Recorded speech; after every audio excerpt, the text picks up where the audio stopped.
I had a couple creepy things happen to me as a child, but I believe what I experienced then could not have been real as time went on. I was actually a hard skeptic over anything paranormal. Despite my disbelief, my friends and I like to check out rumored to be haunted buildings in the area. I had no belief in this stuff, so I had no fear or problem walking into this one abandoned building full of beds and blowing out the candles of a satanic altar or ritual site someone had created there. But one experience in 2010 at an abandoned naval academy changed my mind for good. I have been there a few times before as it became one of the popular spots for high schoolers to explore. One night, one of my friends brought a Ouija board there, which I played with them without any hesitation or fear.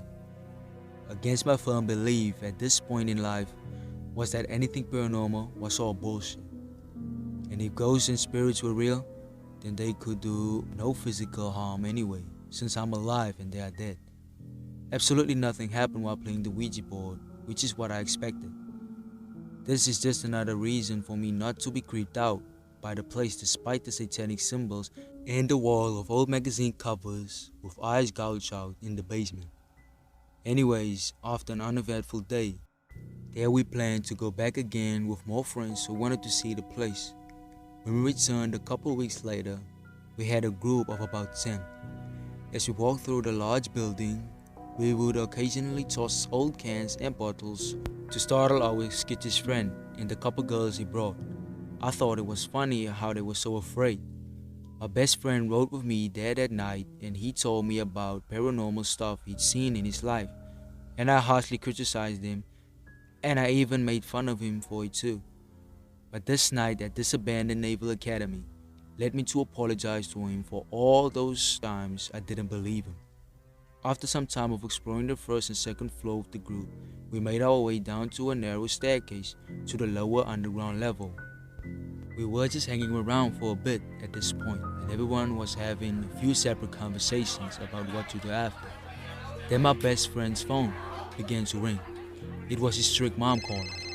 She would have flipped if she found out where it was, so I asked the group to keep it down so he could lie to her and say we were at my house.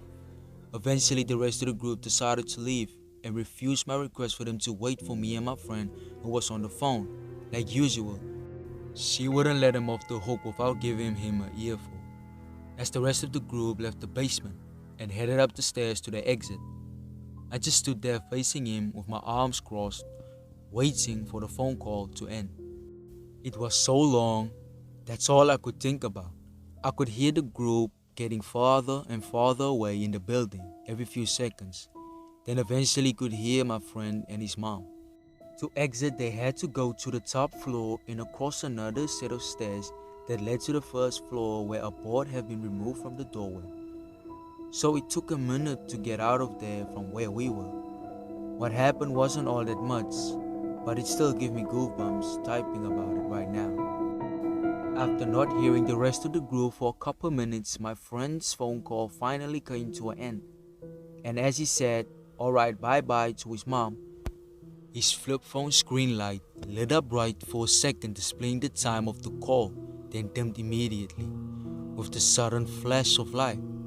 A bald, transparent person from our height and slightly reddish gray appeared to my right, just standing there slightly illuminated like it was his own dim source of light. It was just a couple of feet away from us, as if it was waiting for us.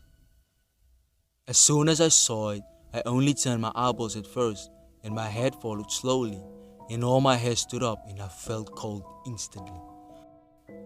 I didn't even say a word, and before I turned my head, my friend fumbled his phone while looking directly at it, and covered his mouth, and I watched it clearly standing there staring ominously for at least 5 seconds and then faded away, seemingly out of existence. After it vanished, my friend looked right at me and said, "Did you see that?" This made my heart sink, and even more as he described to me right then and there what he saw, and it matched exactly what I saw. This made the dark long walk out there actually terrifying with just the two of us. It was so clear I could see the moonlight coming from the tiny windows reflecting off its eyes, which were the last part to disappear. We didn't run, we just stood there. I disbelieved for a minute or two. Although it was scary, it brought me some assurance that there is something after death.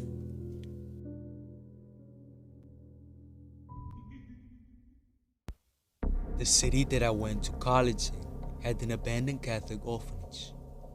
Just looking at the place, you could guess that it was haunted if you believe in that sort of thing.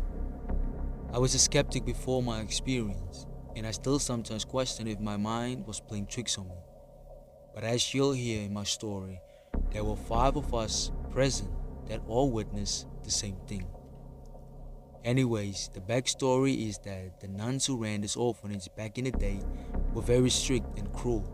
I remember one particular story. A young child went outside to play in the winter despite the nuns having told the children not to go out because it was too cold. This child then got pneumonia and died. The nuns allegedly displayed the child's body in the lobby of the orphanage as an example to the other children and to demonstrate that the child would still be alive had he or she listened. The story is that the child still haunts the building as a spirit and often appears as a blue-green orb, generally in the basement area. 4 of my friends and I decided to explore the orphanage one night. It was a bit difficult to get into, but we eventually managed. We had to enter onto the 2nd floor just with how all the doors and windows were boarded up. Initially, nothing really happened, but it was a real neat place to see. Then we went down onto the 1st floor. As we were walking down the hallway, I looked to my left, down the stairwell. That's when I saw it. A bluish green orb floating there. After a moment, it started darted down to the stairwell. I immediately asked my friends if any of them have seen that. And when they said they didn't, I told them that I thought it was time to leave. None of them wanted to. So we continued down the hallway. As we approached the end of the hallway, there was a large room right at the end that looked like it may have been a classroom or something. Suddenly, I heard what sounded like children whispering, coming from the classroom. I could tell that everyone else was startled too. And one of my friends said, "Alright, it's time to go." After we got out of the building, we all recounted what had just happened. All 5 of us had heard these whispers. If it was just me, I think my mind was just playing tricks on me. But 5 of us heard it. That was pretty much. Apparently, the orphanage is now an apartment complex.